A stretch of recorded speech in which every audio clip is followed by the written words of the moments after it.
Hello everyone, welcome to my YouTube channel. Oh iya, sebelumnya kenalin nama aku Arinda Widiana, biasa dipanggil Arinda. Aku mahasiswa semester 3 Prodi Pendidikan Administrasi Perkantoran Universitas 11 Maret, Surakarta.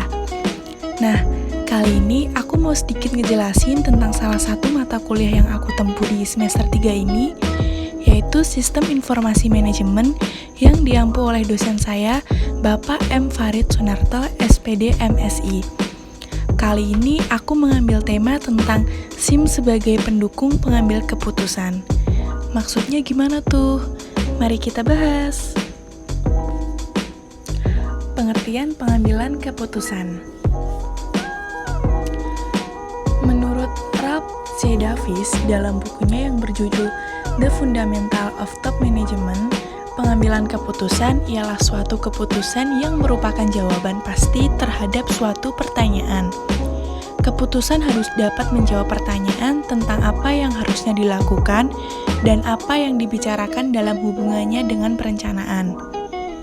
Keputusan pun dapat merupakan tindakan terhadap pelaksanaan yang sangat menyimpang dari rencana semula. Keputusan yang baik dasarnya dapat digunakan untuk membuat rencana dengan baik pula. Lalu ada menurut George R. Terry dalam bukunya yang berjudul Principles of Management, menyatakan bahwa pengambilan keputusan ialah pemilihan alternatif perilaku dari dua alternatif atau lebih. Nah, jadi teman-teman, dari pengertian tersebut dapat ditarik kesimpulan bahwa keputusan itu diambil dengan sengaja atau tidak secara kebetulan serta tidak boleh sembarangan. Misalnya terlebih dahulu harus diketahui dan dirumuskan dengan jelas, sedangkan pemecahannya harus didasarkan pemilihan alternatif terbaik dari alternatif-alternatif yang disajikan. Nah, sistem informasi manajemen berperan dalam 3 tahap. Apa aja tuh? Nah, yang pertama itu ada penelusuran untuk pemahaman masalah yang terdiri dari usaha-usaha penyelidikan lingkungan yang memancing keputusan dan pengakuan adanya masalah. Lalu yang kedua ada desain untuk penciptaan pemecahan masalah yang meliputi usaha-usaha penemuan alternatif-alternatif pemecahan masalah, lalu pengembangan alternatif-alternatif pemecahan masalah, dan yang terakhir analisis tindakan yang mungkin. Lalu yang ketiga ada pemilihan untuk pengujian kelayakan pemecahan masalah yang melibatkan seleksi arah tindakan dan pelaksanaannya. Nah, selanjutnya pada slide ini kita akan membahas tentang relevansi konsep keputusan terhadap perancangan SIM. SIM berdasarkan komputer berguna baik dalam sistem tertutup maupun terbuka. Nah, gimana tuh maksudnya? Dalam keputusan model tertutup, komputer bertindak sebagai sebuah alat penghitung untuk bisa menghitung hasil optimum. Sedangkan dalam model terbuka, komputer bertindak sebagai pembantu bagi pengambil keputusan dalam menghitung, menyimpan, mencari kembali, menganalisis data, dan sebagainya. Perancangan tersebut memungkinkan manusia mengambil keputusan mengalokasikan tugas bagi dirinya atau pada komputer. Perbedaan dalam pengambilan keputusan untuk keputusan dalam keadaan kepastian, resiko, dan ketidakpastian menunjukkan perlunya beberapa model keputusan bagi SIM. Untuk setiap model, persyaratan datanya berlainan, penyajiannya juga berbeda, dan masukan keputusan dari manusia pengambil keputusannya juga tidak sama.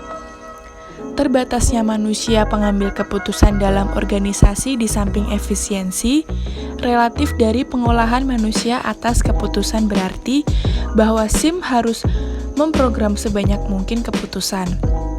Bila keputusan tidak dapat sepenuhnya diprogram, maka yang mungkin adalah pemrograman sebagian.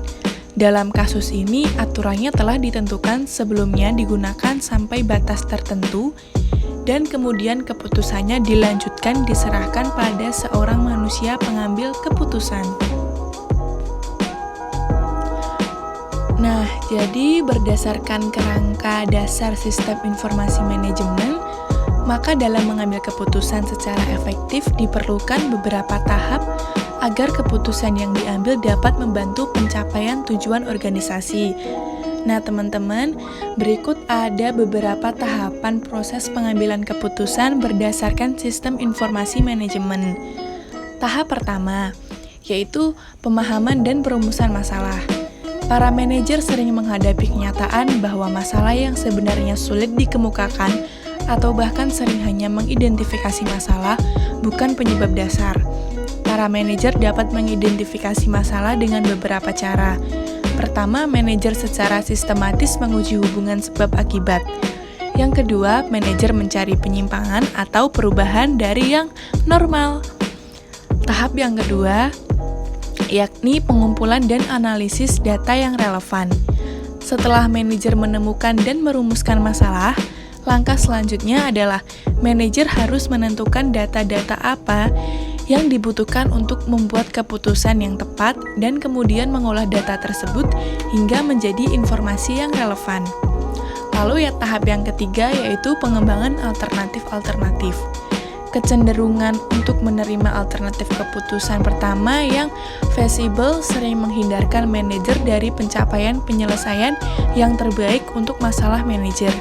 Pengembangan sejumlah alternatif memungkinkan manajer menolak kecenderungan untuk membuat keputusan terlalu cepat dan membuat keputusan yang efektif. Tahap keempat yakni evaluasi alternatif-alternatif. Setelah manajer mengembangkan sekumpulan alternatif, manajer harus mengevaluasi sekumpulan alternatif. Manajer harus mengevaluasi untuk menilai efektivitas setiap alternatif. Lalu tahap yang kelima yakni pemilihan alternatif terbaik. Pembuatan keputusan merupakan hasil evaluasi berbagai alternatif.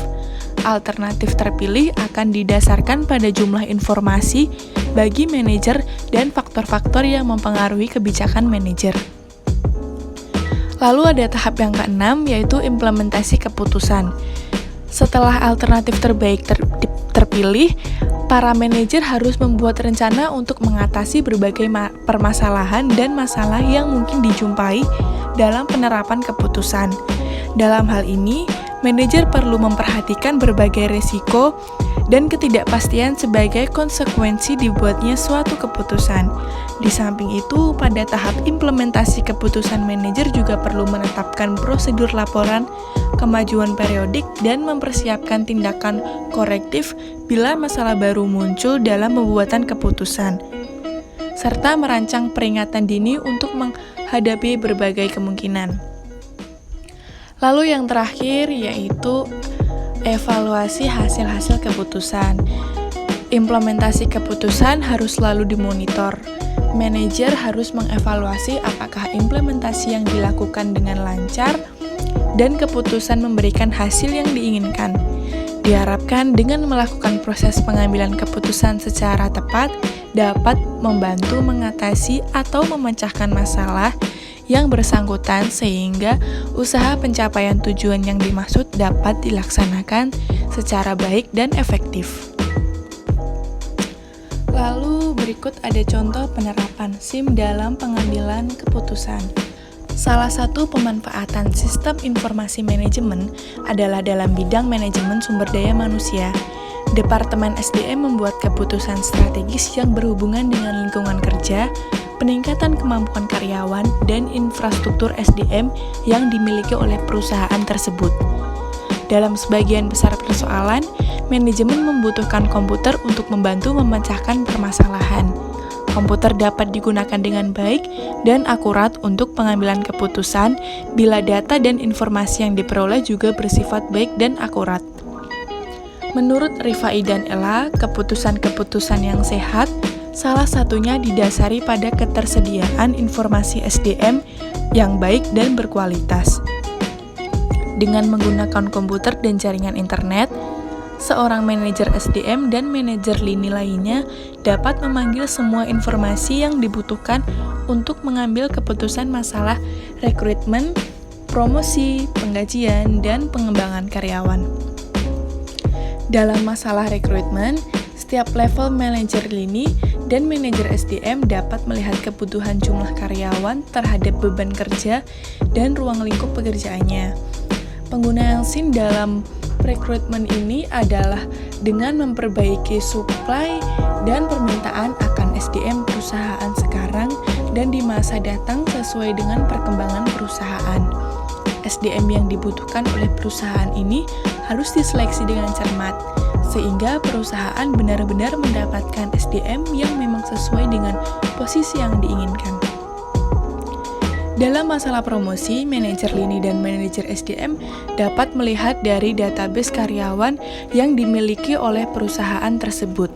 Pada database karyawan tersebut, bisa dilihat dari masa kerja, jenjang pendidikan yang dimiliki, kemampuan dan keterampilan apa saja yang dimiliki, posisi apa saja yang sudah pernah dipegangnya, dan hasil penilaian kerja karyawan yang akan dipromosikan tersebut.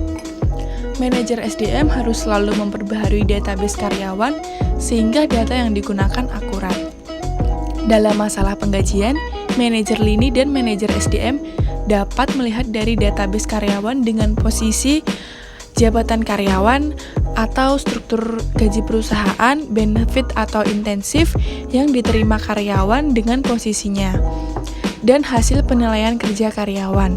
Selain itu, manajer lini dan manajer SDM mencari informasi terhadap penggajian yang terjadi di luar, sehingga karyawan mendapatkan gaji yang paling tidak hampir sama dengan gaji perusahaan lain.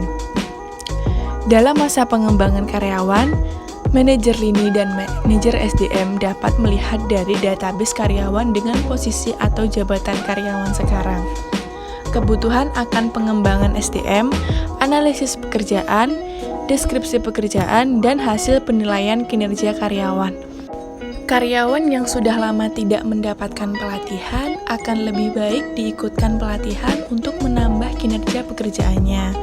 Akhirnya, sistem informasi manajemen memainkan peran penting dalam menyediakan berbagai pilihan efisiensi dari para pengambil keputusan agar mampu membuat pilihan-pilihan yang mereka sukai. Apapun pilihan yang dibuat oleh pengambil keputusan, hasilnya lebih sering positif daripada tidak.